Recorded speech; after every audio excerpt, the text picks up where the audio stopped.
Well, hello, everyone. Dr. Rob Kiltz on our live today and talking with Robert Orion Sikes, Keto Savage. I'm really excited to have him on. He's interviewed me, and I really enjoy talking with him. I enjoy his website and so much education and inspiration. And even Lady Savage is something that we have to talk about, I think, at some point and get a little bit more in. So, welcome, Robert. How are you doing today? I'm doing wonderfully well. I appreciate the opportunity to chat with you. Well, we're here to listen and learn so much of what you've experienced in this keto journey. And maybe you could tell us a little bit about yourself and how you got into this keto world and the health and wellness, physical improvement, life improvement, really. Yeah. So I've been natural bodybuilding for about 14 years now, and did the standard bro diet approach. I bulked up, I cut down, and I saw success with that, but it wasn't sustainable, and it wasn't healthy. I developed a bunch of disordered eating tendencies, so I was looking for an alternative that was healthier, and kind of stumbled upon keto by accident in 2015. I want to say, I was doing carbohydrate backloading, which was developed by John Kiefer. It's basically keto during the day and then a bunch of carbs at night. And I found that I felt better without the carbs. So I did carb backloading without carbs, which lo and behold is pretty much keto. And then I pretty much haven't looked back since. I earned my pro card status in 2017 with a strict ketogenic approach. And that's pretty much what I do now. I've been keto now for about 7 years, I believe. Wow. And how do you think it's changed your life and how you feel and just how you live in general? Yeah, so for me, like it really corrected my disordered eating tendencies with the foods that I was consuming. I had a really bad relationship with food post competition. I would, binge on everything in sight and purge, and I didn't really feel that tendency to do that once I adopted a ketogenic diet. I didn't have the guilt associated with eating crappy foods because I was eating quality foods, I was able to just moderate my intake much better, and my composition stayed within a healthy window even post show with the ketogenic approach. So that was a step in the right direction. And since then, it's pretty much just been much more sustainable for me. My health markers have all improved. My hormone levels have all improved. My performance in the gym has gotten significantly better over the years. Less inflammation, so I can train more frequently. So yeah, from a bodybuilding standpoint, it's been really good for me. And what do you mean by natural bodybuilding? I think you use the term natural. Tell me a little bit about that, because we're in the fertility world mostly, but it's health and wellness for everyone in order to be more fertile. So maybe we can introduce these concepts. So when most people hear the word bodybuilding, they think of those like massive guys on the cover of, muscle and fitness magazines. And I've got a lot of respect for those individuals. They put in a lot of work, but those individuals are definitely using performance enhancing drugs, pretty much all kinds of drugs, in order to achieve that super physiological level of size and conditioning. Natural bodybuilding is a sport in which you're doing the sport of bodybuilding, but it's under all tested sanctions. So all the federations that are natural, they do some form of urinalysis testing or polygraph testing to ensure that all the athletes are not taking performance enhancing drugs. There's a pretty extensive banned substance list. And if you indulge in any of those substances, depending on the federation, you may be banned for the sport for 10 years or better. So for me, being a natural athlete, I've pretty much just stuck with good, clean foods and avoided all the super supplements, so to speak. So no crazy powders and things which kind of have substances that may be, I guess, anabolic or androgenic. Is that kind of where it is?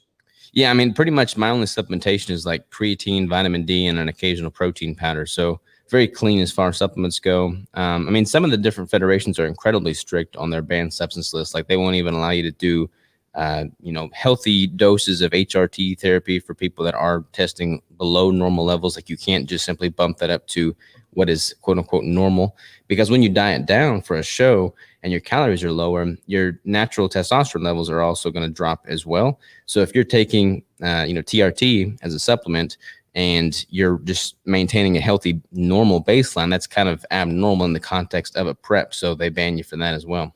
So a lot of what you're sharing is sort of more of a natural approach to health and wellness. And in your case, you're in the bodybuilding arena, which is kind of grown the area that you're focusing in. Tell me a little bit about Keto Savage, where that came from and how you started your website and all the things that you're doing and sharing. Yeah, so when I started doing keto in 2015, I didn't have a clue what I was doing. There wasn't really much information about keto at that time. So I was just documenting my journey. I wasn't really speaking from a place of authority. I was just simply sharing what I was doing, what I was testing out, and letting people know if it was working or not. When I did my 2017 prep and earned my pro status, that was all with a ketogenic approach, and I documented that whole journey as well. And that garnered a lot of interest because people couldn't believe that I was, achieving the conditioning that I had achieved without carbohydrates, without any of the things that people said you have to have in the sport of bodybuilding. So that gained some traction, some momentum. And then since then, I've just been really adamant about getting that information out there because I think it's a healthier alternative to what is currently in place and mainstream in the sport. So started the podcast, started the YouTube channel, and I've just been putting out content, nonstop for the past 7 years alongside my wife, Crystal. So yeah, we just been, putting that information out there. Lady Savage, along with you, has some really great podcasts that can be found on Apple. Is that right? Yeah. My podcast, the Keto Savage podcast, is where all podcasts are downloaded. She's been on my show several times. She doesn't have her own branded podcast, but she does a lot of the shows with me. And you guys you have a book, I know. Tell us a little about your book and what the focus is. Yeah. So the book is basically a consummation of all that I've learned over the past 7 years as a ketogenic natural bodybuilder. So I've worked with several clients over that time, and basically everything that I've learned for myself and what I've learned in working with those clients, I put into this book to basically make a blueprint for anybody that's wanting to step on stage and improve their composition via a ketogenic approach or carnivore. I mean, they kind of go hand in hand with the way I wrote the book. And honestly, like my principles, like most of my clients aren't competitive athletes. The principles apply whether you're stepping on stage or just simply wanting to lose body fat and preserve as much lean tissue as possible. So the principles are honestly pretty applicable to people that are not competing as well. And so you do coaching. Who comes to you for coaching in general, and what is the average sort of coaching things that you talk about? It's interesting, man. Like my brand, like my whole website, it's all bodybuilding. Like it's all masculine. Mm-hmm. It's all dark red and black and like savage. But most of my clients are probably middle-aged females, which is funny to me. It's interesting how that works out. But I've got a pretty broad array of clientele. I mean, they all just come to me wanting to improve their composition via a ketogenic or carnivore diet. Some of them are wanting to step on stage, so I coach them through that process as well. I've had a lot of people that have come to me that have been chronically under-eating, and they've heard me talk about the importance of reverse dieting to ramp up your metabolic rate and improve hormone function prior to going into a deficit again. So I feel like I get a lot of clients that are wanting to go in that direction because that's not something that's talked about near enough. So, what I loved about your information and your energy, it's natural and real. It's sort of coming from your experience by doing it. And I'm sure that's such an important thing because an expert, we're looking for experts in life, but more and more, I'm looking for people who have experience and have done it and lived it as the most important thing. Yeah, I mean, I don't have any acronyms behind my name. I don't have an MD, PhD, or any of that stuff. But I definitely practice what I preach, and I'm a boots on the ground kind of guy. And I've worked with over 500 clients. I've replicated the process that I've done for myself with them. So I've got a pretty proven track record, I feel. And people, I mean, I love what I do. Like being a coach and working with clients on the front line keeps me sharp. So I'm constantly learning as they're learning and figuring out, what's new and improved, what's better, how we can go about this more efficiently, more effectively. So coaching is something I'm super passionate about. So do you see a lot of women and men that are looking for weight loss also, or just does it all go hand in hand, weight loss and sort of bodybuilding? So I always like to tell people, whether they compete or not, to think of it in terms of having two objectives. Like you've got a building phase and you've got a cutting phase. Generally when people hear that, they assume you have to blow up and put on a bunch of unnecessary weight in the building phase, but that's not the case. You can keep it within a healthy window, but you're going to optimize building more muscle tissue if you're in a caloric surplus. So, ideally optimizing for that in a building phase is going to be kind of juxtaposed to a cutting phase in which you're optimizing for losing fat loss. Because you can build muscle and lose fat simultaneously, but you're not really going to optimize for either if you're trying to do both at the same time. Because by definition, to really make the most of your building phase, you need to be in a caloric surplus. So you've got enough nutrients coming in a surplus to build more tissue. And then if you're in a cutting phase, you ideally need to be in a deficit. So that's not going to be the optimal state for building muscle tissue, but it will be for burning fat. Well, see, I'm 66 this year, and I don't do much in the way of weights or exercise and things like that. What are your general recommendations for, how frequently and how much should you be lifting, and what type, and then I guess where does food come in quality, quantity, and frequency? Yeah, so that's gonna be highly individualized. I mean, I personally train about 6 days a week. But I mean, anything is better than nothing. So if somebody's wanting to just, do 3 days a week of training, we can structure a good push pull leg routine with them. That way they're hitting all the muscle groups with, at least a single unit of frequency during the week so that they're stimulating that muscle to grow and preserve that lean tissue. As far as food is concerned, everybody's macronutrient needs is going to be a little bit different, but I'd recommend all my clients eat higher quality foods when, given the option, obviously. And then I typically follow and recommend a ketogenic diet, which I would define as, single ingredient, wholesome, natural foods with higher dietary fat, optimal levels of protein, and very minimal carbohydrates. So you're not going to see me recommending a bunch of rice or potatoes or anything like that to my clientele. How frequently do you eat, and what do you typically eat in a day? So I do about two meals a day typically. And that's, for me, I eat about 3,300 calories is my maintenance or slight surplus for me. When I transition into a deficit for a cutting period, I'll drop that down over the course of 4 to 6 months to about 1,700 calories, very gradually and very strategically. And when I get to the lower caloric intake, I'll wind up condensing that to like an OMAD meal, because for me personally, from a physiological and psychological standpoint, I find eating one large meal in the context of those lower calories is more satiating than having multiple smaller meals sprinkled throughout the day that always leave me wanting more. So I'll do an OMAD approach in that context. So what are your thoughts on, do you have any particular thoughts on vegetables and fruits and seeds and nuts? Because I know keto pretty much can almost include anything that's typically a higher fat. What are your thoughts on any particular food groups in the ketogenic that you discuss and share with people? Yeah, so it's interesting, man. Like the keto space has evolved so much over the past few years. I mean, you get, in the beginning, it was like people were scared of protein, so they thought it was going to turn into chocolate cake once it entered their bloodstream. So they avoided protein. That's not really good. Now it's like protein's given a halo, so everybody's eating protein ad nauseum, and it's like there's people just assume that you can't overconsume protein, but that's not really the truth either if you're trying to optimize from a fat adapted standpoint. So there's a sweet spot for everybody, and everybody's going to have a unique protein threshold. I don't typically recommend fruits because in the context of a ketogenic diet and optimizing for fat metabolism, fruits don't really play that much of a role. I will include some vegetables just simply because I like the taste of some vegetables, but I mean, I could do what I do on a pretty much carnivore approach and the result would be pretty much the same. I don't feel like I'm experiencing any benefit from a performance standpoint with the inclusion of vegetables. I just like the change in palate every once in a while. But I would define my personal diet as like ketovore, I guess is the word to describe it. I mean, pretty much ketogenic. I mean, I consider carnivore like a subset of keto. And the beauty of ketogenic diet is that it gives me a little bit more variety as far as like different fat sources and things of that nature. And at different points in my prep will have a higher fat ratio. So being able to tap into certain oils and things of that nature that I'm not going to get if I'm just eating strict carnivore has been advantageous for me. We're getting lots of good questions. Let's see. Jeff Ferguson talks about using gymnastic rings for a few months. What's your thoughts on, do you have any particular thoughts on I guess, gymnastics versus weights? I guess one is, using our own body weight and things like that. Gymnastic rings are no joke. I don't personally train with them a lot, but I have, and they're humbling for sure. So I mean, from a flexibility, from a mobility, from like a self-awareness standpoint of what you're able to do with your own body weight, I feel like being apt at using those rings is a good skill to have. And so, what's your general routine in a week when it comes to weights or lifting and things? Are you, or one is getting ready for, I'm sure,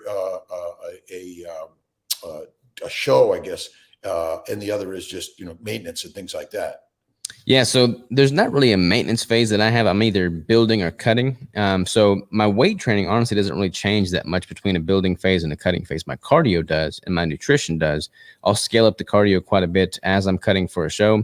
But from a weight training standpoint, I tend to hold that pretty constant. I'm trying to progressively overload the muscle and lift heavier throughout my lifting career, so that I've given my body reason to grow and build more muscle tissue.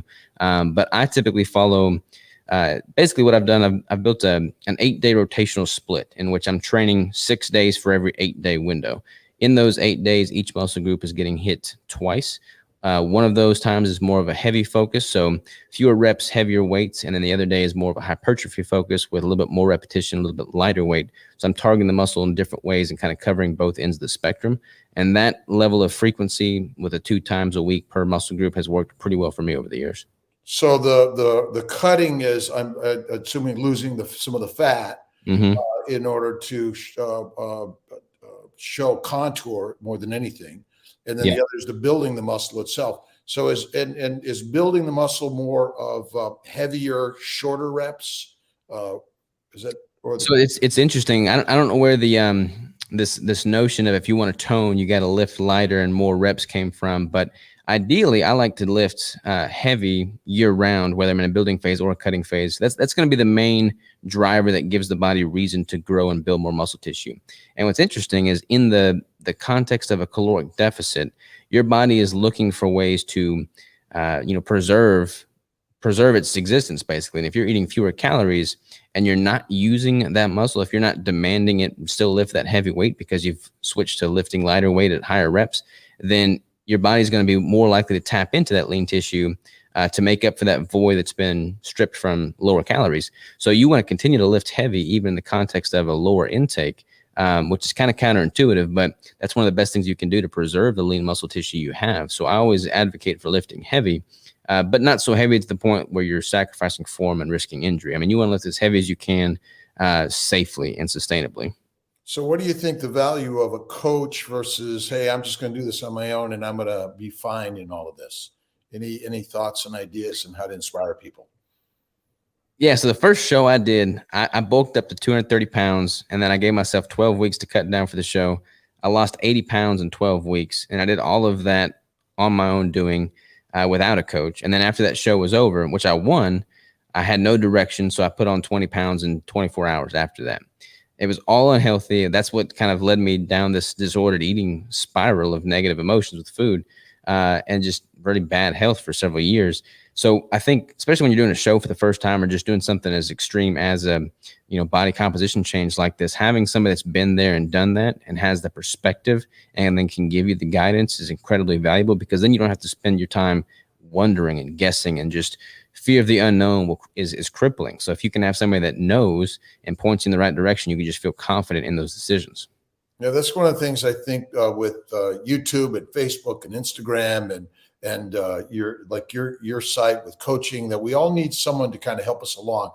My favorite class in high school was my weightlifting class, and it was 5 days a week, and it was just a great coaching and always having someone sort of giving us some direction and motivate, and then seeing others that are building and keep you moving forward.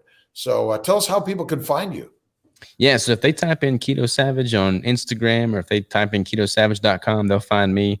That's where all my platforms live. So if they type in Keto Savage, they shouldn't have any trouble finding me. And do you do what other type of things? I know you do some cooking things with your wife, which I was watching. I found very interesting and it looked like a lot of fun. Yeah, we do recipes. So like we do a lot of content. We have like AMA videos, Ask Me Anything videos. We do recipe videos. We're going to do more training tutorial videos. We've got several different businesses. So we built this Keto Brick business, which is a meal replacement bar that's ketogenic. We have an apparel line that we're working on that. And then we just are going to keep educating the public about how to optimize their composition via the ketogenic diet. So lots of stuff in the pipeline. So what would you now? So I'm in the fertility space, and I'm helping those that are suffering from infertility, men and women, and women and men and singles also on both sides. Any sort of inspirational thoughts and ideas how to get them in moving into the space of light bodybuilding and keto and all these sort of areas? Yeah. So from a fertility standpoint, from a health and hormonal standpoint, two massive mistakes I see people make is constantly and chronically eating at a deficit, that's going to wreak havoc on hormonal health and your metabolism, and then not eating enough dietary fat. So if you cover both those bases, that's going to put you in the right direction from a nutritional standpoint. And then from a bodybuilding standpoint, I mean, not everybody's going to be a bodybuilder and step on stage, and that's totally fine. But everybody's going to benefit from building and preserving more lean muscle tissue, more mass in that regard. So anybody is going to benefit from stimulating those muscles, whether they go into a gym and do it there, or just simply are active outside and moving the body like that. That's key right there. So anybody is going to benefit and take something positive from that. I think what you said is actually we're all stepping up on stage. That's what life is all about. Absolutely. And so everything that you're sharing is helping us step on stage. And I think part of this isn't necessarily what we look like, it's how we feel as much as anything. And then I think that just doing the bodybuilding exercise makes you feel better in so many ways, in the keto and the apparel and all these ideas that I think are really inspirational and helpful. What about mental support and building a mental attitude for all this? What's your thoughts and ideas, and how do you help in that arena? Yeah, so I mean, the mindset aspect, like I define bodybuilding as being more of a mental sport than a physical one, which is kind of counterintuitive because you see everybody up on stage flexing, but it's very much so a mental sport. It's the epitome of discipline and dedication and consistency over months and months and months. I mean, anybody can be a rock star in the gym, one day. Anybody can be a rock star with hitting their nutritional goals for one day, but doing so without fail for 4 to 5 to 6 months is the hard part. So being able to talk with these people and kind of tell them why they're doing this, keep reminding them of what their why is, and then telling them that, hey, look, you can be able to use these skills, these attributes long into your life, long past the show date is key. So playing the long game and doing that beyond the show, but just with your life, like playing the long game in life and having a focus towards longevity and living a quality life is paramount. So what's been your most difficult experience in this keto lifestyle endeavor? I mean, when I first started out, man, I was broke. I was $250,000 in debt, had no idea what I wanted to do with my life. And I was working a corporate job that I didn't like. So I quit that corporate job, found Crystal, we hit it off. And then we both just asked ourselves what it is that we're passionate about, and living a healthy lifestyle and paying it forward and instructing and inspiring and educating others how to do something similar has been my life's most fulfilling, purpose. So I'm super passionate about the space. I'm super passionate about the people and the community. So it was definitely hard in the beginning, but I look back at my life now and it's like, it's all been like, it's a dream that I'm living. I mean, I'm living my best life every single day. Though that's exciting. Tell us a little about Crystal and Lady Savage and how that sort of fits in with what you're doing. Yeah, so I was keto first. She wasn't, she was struggling with a whole bunch of gastric issues. Like she had a bunch of GI issues, slow transit, irritable bowel, all this stuff. And the doctors that she was seeing were basically giving her a pre-diabetic diet of, sugar water. So we switched her over to keto, and that worked well for her. She did a show, actually proposed to her on stage when she won her show. So that's kind of how we came to be in that regard. And then she's been putting that information as well, kind of catered towards females specifically. She's actually pregnant. We're having her first kid. I mean, honestly, man, any day now. Like she's 38 weeks this week. So we're probably going to be having a baby here in no time. And she's been totally ketogenic throughout her whole pregnancy. Very healthy pregnancy, no issues. She's been training every single day. She was doing squats today. So, I mean, yeah, she's been a rock star. So she's been keto throughout the pregnancy. How's that working for her? Perfect, man. The baby's healthy. We go in, see with our midwife like every week, and they get the heart rate. I mean, everything's moving right along like it should. Nice, healthy weight gain. She's still got total mobility. She honestly hasn't really had any of the issues that oftentimes plague people through pregnancy. Like she had a little bit of morning sickness for like 3 weeks in her first trimester. But because she's been so consistent with her nutrition, I think it's honestly one of the main reasons. I mean, she has not had near the issues that most people talk about throughout the pregnancy. I mean, she's been feeling great the whole way through. Is she getting a lot of support from her practitioners on all of this? Tell us a little bit about that. Yeah, so we're kind of going the hippie route, I guess you could say. I mean, we're doing a home birth. We've got a midwife. We've kind of avoided the main hospital scene quite a bit. So But yeah, I mean, the midwife's been super supportive, and we have like a lot of our friends, like Jamie Seaman is one of my clients, and she's a known OBGYN in the keto carnivore space. And she's been checking off as well and saying, hey, look, everything you're doing is right. Keep doing it. So we're just rocking and rolling. Well, that's one of the things that we're really emphasize. That's a whole part of these conversations, inspiring people, seeing other women doing it, and how men are thriving on this plan in so many ways. And we're live today. Let's see, Christy, Samara, let's see, Jen, and some of the fertility questions, and Mrs. K from Missouri, Vanessa. Lots of really great support groups here. How do people find the sort of the support groups through your website and things like that? What type of village and tribe have you developed? Yeah, so I actually, I've got a really active Instagram, and I'm, constantly responding to people on DMs on that. We have a Facebook page. It's called Team Savage. And then I've got a Facebook group that I just recently started. It's called Ketogenic Natural Bodybuilding. So that's my own Facebook group. So yeah, and then just through all the different social platforms, and honestly through email as well. People can contact me via email, and I respond to all that. So I love plugging in and connecting and communicating with the people. So no issues there. And tell us a little about your clothing line and things like that. Yeah, so with the bricks, with the keto brick business, that's our main flagship business. So we've got several employees there. We keep all the production in house, and in doing that, in keeping all the production in house, like we have a big warehouse facility. And it's like, you know what, we've got this apparel that we want to start too, but rather than outsourcing that and getting it all from China or someplace, let's just do all that ourselves too. So I just bought a whole bunch of screen printing equipment. We're going to be making all of our own shirts in house as well. So everything that we do, we pretty much do with our own hands. So I like the process. I like the behind the scenes. And we need to do more in house for sure. And that's really important for us to be creative in our day. So often we're just going off doing someone else's work and not doing our creative work for ourselves. Would you say? Totally agree. I think this is like the apparel is kind of where my creative outlet's going to be. I think. I mean, I've got a lot of different legs in the business, but I'm excited to dive into that for sure. And so in this, what's next for you guys? Where are you guys looking at? And I'm talking to you, and maybe is Crystal is part of this story. It seems like in the Savage brand. Yeah, so we actually just built out another site, another brand that we're going to be launching. Probably going to launch it next year, but we're going to build this Live Savage brand out, and it's going to encompass a lot more than just nutrition. It's going to encompass our basically 5 main pillars that we feel kind of pour into our lives and has this symbiotic relationship, so everything improves. So those 5 main pillars being spirituality, health, wealth, relationships, and self-development. So all the things that we do in life, like we're going to start getting into homesteading, raising all our own food.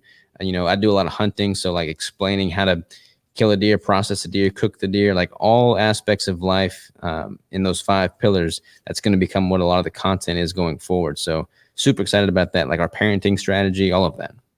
Can you tell us a little bit about how you incorporate spirituality and how do you talk about integrate that in your coaching and health and wellness?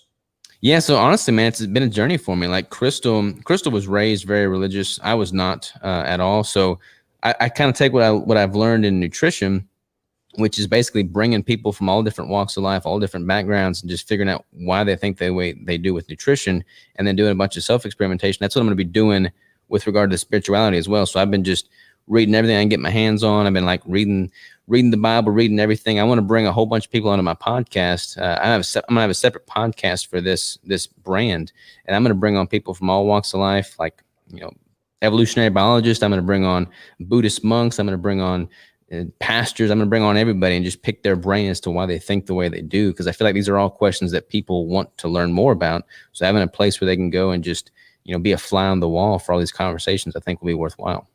And so faith is such an important thing in life. And I really talk a lot about it. In medicine, we don't talk much about faith and spirituality, and it doesn't have to be religion either. It's all natural for humanity, and an instinct that's really important for all of us. Yeah, I agree totally. And tell us a little bit about where your food and nutritional cookbooks and things like that are going. Yeah, so I don't really have a cookbook per se, but like on the website we have a big, Keto Savage kitchen, so lots of recipes and whatnot. And with the Live Savage homesteading brand, I just want to bring people along from like, square one, like how you grow a garden, what you grow in that garden, how you shoot a deer, how you process that deer and put your food on the table. Because I think, being self-sufficient and self-sustainable is key. That's something I'm super passionate about. So really just peeling the curtain back and showing people, from steps A to Z, how the food that you procure lands on your plate is something I'm really excited about putting out there. And so tell us a little about treats and desserts. What are your thoughts on that? I don't eat treats and desserts. I mean, it's literally been 7 years since I've had a carbohydrate meal. I mean, the ketogenic diet is something I'm passionate about, something that's given me my health and fulfillment. Same is true for Crystal. So we eat high quality foods. I mean, the keto brick that we have is a very high quality bar. There's no filler ingredients in there, but the vast majority of my calories is coming from good, wholesome, single ingredient, nutrient dense foods, animal based foods. So that's where I hate to say that's where my bread and butter is because there's no bread, but that's pretty much what makes up the vast majority of my nutrition. Steak and eggs. Yeah, steak and eggs. There you go. Steak and butter. Tell us a little about who inspires you most in this arena of keto. And honestly, man, who inspires me most is just the people that I speak with. I mean, every single day I get an email from someone that's totally turned their health around, lost 100 pounds, reversed their diabetes, improved the relationship with their kid because they can now get up and play with their kid. Like those are the people that inspire me. The people that are not the ones with the massive Instagram followings, just the everyday folks that are just living their life and improving their health. So for me to be able to pour back into the community and give to them, and for them to have the want to contact me, send me an email and say, hey, look, Robert, something you said in the podcast inspired me. Something that you did on a YouTube video inspired me. Like those people, I mean, that's my oxygen right there. So being able to give back to them, that's what brings me a smile. And so what's your excitement about becoming a father? How's that feeling for you? It's crazy, man. I don't even know what to think. This will be our first kid, so I have nothing to really compare it to. But like she's 38 weeks in now, so I mean, I can see him moving all the time. I can feel, her stomach and feel him moving. And just to think that, I made another human with my wife, who's my best friend in life, and we're gonna, raise this little guy. I mean, I don't have the words, man. I'll have to check back in with me in about a month. I'll be able to answer that question better.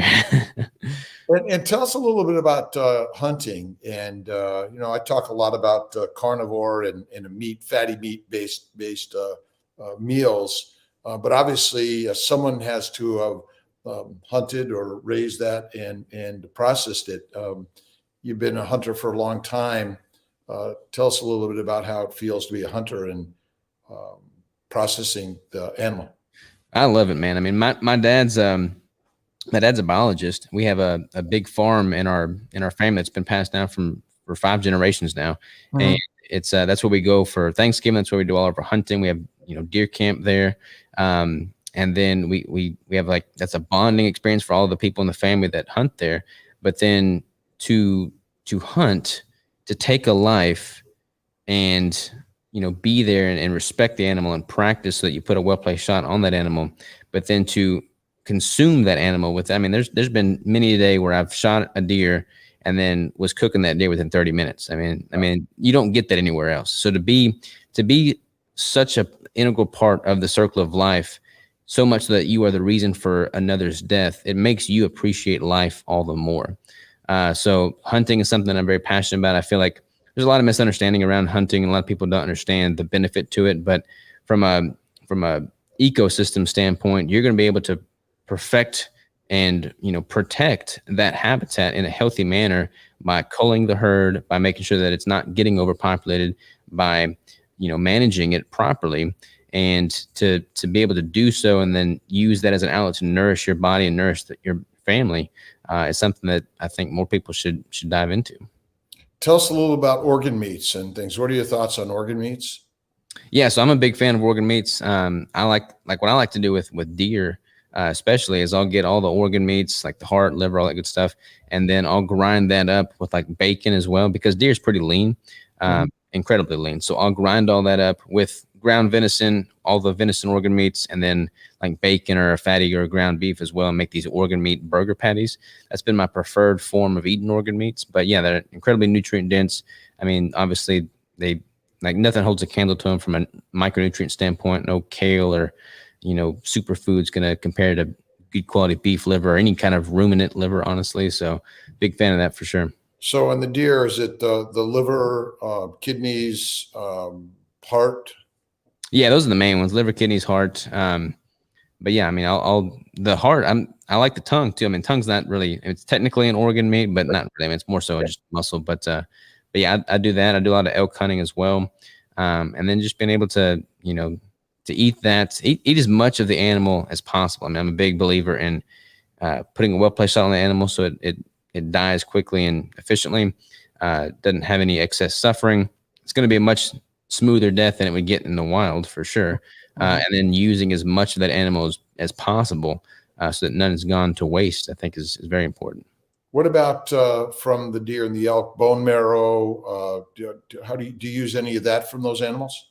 Yeah, especially like on the larger bones. I mean, deer, especially in Arkansas, are not very big. Elk definitely are. But like for some of the joints that are much bigger, like femur bones and whatnot, using those in like a stock or slow cooked roast. One thing that a lot of people don't take advantage of is like the calf muscle on a deer. Most people would just discard that because the calf muscle on a deer, there's a whole bunch of tissue in there, a whole bunch of sinew, and it's just really hard to. I mean, it's hard to make it tasty unless you do like a slow cooked osso buco on it, and that is just melts in your mouth, delicious. So people that just discard that, they don't know what they're missing. So is that sort of a stew for hours and hours and hours, or is that roasting for hours, or slow and low? Yeah. So what I'll typically do is I'll cut them into chunks. Like I'll leave it on the bone. I'll cut it into like 2 or 3 inch chunks with like a saw, and then I'll wrap some butcher twine on it so that it doesn't fall apart. I'll sear all sides of it in a skillet with some olive oil, and then I'll slow roast it for I think 3 hours or so. And then after that, it winds up just being really tender. And you can make like a gravy out of the stock that's left over. You can just reduce that down, and it's pretty good, man. I gotta go because that sounds pretty good. It is pretty good. It is pretty good. We've lost the sort of the nuance and the experience of these slow roasts and all these things and bone marrow, bone broth, collagen, and I was watching one of your. It was a meat pancake. Oh yeah. With some cheese but you used tallow and I think you used duck fat also, which really looked pretty good. And then also collagen, which is really important, and people I think don't recognize how important that is. Tell us, what about fish? Do you put much fish in your diet? I do like fish. Yeah, Crystal's not much on seafood, so I don't really eat a lot of fish because she doesn't like fish, but I love fish. So actually, I think she's going to the grocery store right now, and I asked her to pick up some salmon or something because I do like the fish. I like mixing it in. I don't eat it every day by any means. I'm mostly a ruminant red meat kind of guy, but I definitely do love fish. And on the female side, especially on maybe early pregnancy or those trying to get pregnant, back a little bit to the sort of exercise. What do you think about just directing people towards light weights and light exercise to sort of, at least keep building some tone and I don't like to say losing weight because I think weight and fat is important. That's not the focus, but for so many people it is. What's your sense on lighter weights and just more walking and things? Yeah, I mean, kind of like I said earlier, anything's better than nothing. So just getting them in the gym, getting them moving, stimulating the muscles, like just simply activating the muscle tissue, making that tissue demanded by the body. That's going to be, that's going to do wonders for preserving that lean mass. I mean, from her standpoint, being pregnant now, I mean, she's been working out every single day, hadn't skipped a beat this entire pregnancy, and her mobility is just so much better as a result. I can't imagine what she would feel like if she had skipped working out throughout the latter, especially like starting third trimester, like her ability to bounce back. I don't like using that word because a lot of people make it like a thing, like they want to have a baby and then bounce back immediately. You don't necessarily want to do that. You want to be strategic with it and do so in a healthy manner. let your body heal. But the fact that she's stayed active up to this point is going to make it much easier for her to recover once the baby comes. So likely all of this activity, as you said, is going to make it easier also for the baby to be delivered. Yeah. And that should be a much easier process also. Absolutely.